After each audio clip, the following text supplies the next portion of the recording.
Good morning, Bio 123 morning class. We are Group 1 and we will be doing our presentation on Huntington's disease.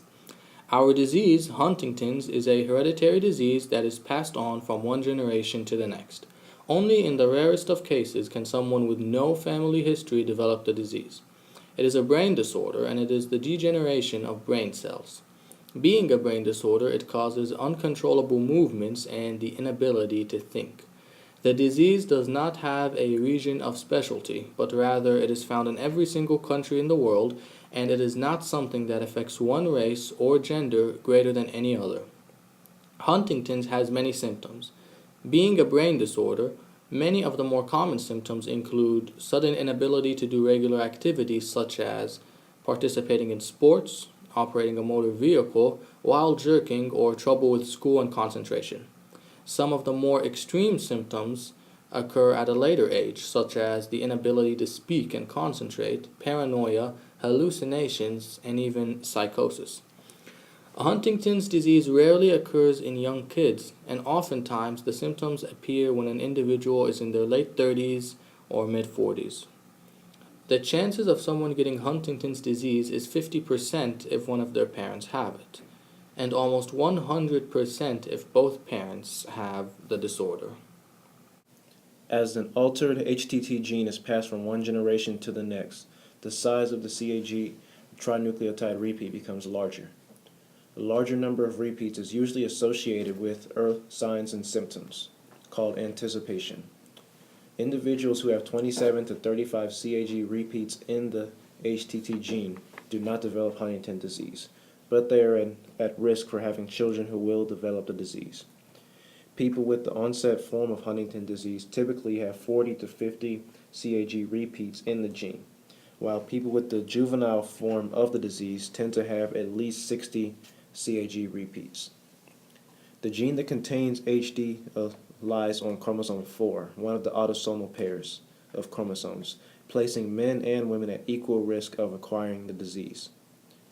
Males and females with Huntington disease are also equally likely to pass it on to their children. The length and severity of the repeated section of the gene can be influenced by the gender of the parent that has the HD allele. Each parent has 2 copies of every chromosome but gives only one to the child. Each child of the parent has a 50-50 chance of inheriting the gene. If the child does not inherit the HD gene, he or she will not develop the disease and cannot pass it on to subsequent generations. A person who inherits the gene and survives long enough will sooner or later develop the disease and show the symptoms. In some families, all the children may inherit the HD gene, and others none do. Whether one child inherits the gene has no bearing on whether the others will or will not share the same fate of having Huntington disease. A small number of cases of the HD gene are sporadic, and that is, they occur even though there is no prior family history of the disorder. These cases are thought to be caused by new genetic mutation in the gene that occurs during sperm development and brings the number of CAG repeats into the range that causes the disease. Okay, so treatments for Huntington's disease. The only FDA-approved medicine for Huntington's disease is xenazine. It was approved in 2008 for the treatment of chorea. Chorea is the main symptom of Huntington's disease. Therefore, that's the main symptoms that current medication focuses on.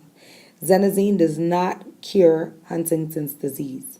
Neither does it stop all the other symptoms of the disease. Patients will therefore have to be on other medications to help with other symptoms of Huntington's disease, such as hallucinations, paranoia, and others. Xenazine has terrible side effects, such as depression and thoughts of suicide. Therapeutically, different things have been tried.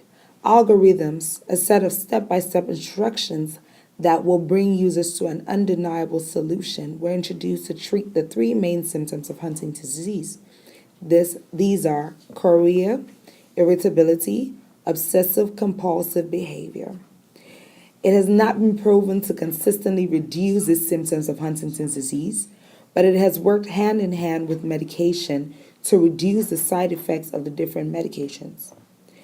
However, on April 28th, 2014, researchers at the University of California, Los Angeles, otherwise known as UCLA, got new insights on Huntington's disease. They inserted the Huntington gene into mice. Shortly after the mice's brain atrophied, and they started to exhibit the same symptoms as humans with Huntington's disease. A genetic scissors was then introduced to cut off the stutter, shutting down the defective gene, first in the cortical, then in the striatal neurons. This caused a reversal effect on the symptoms experienced, even as far as brain atrophy. Therefore, researchers might be coming up with a new medication that will help stop all the symptoms of Huntington's disease and maybe possibly curing it as well.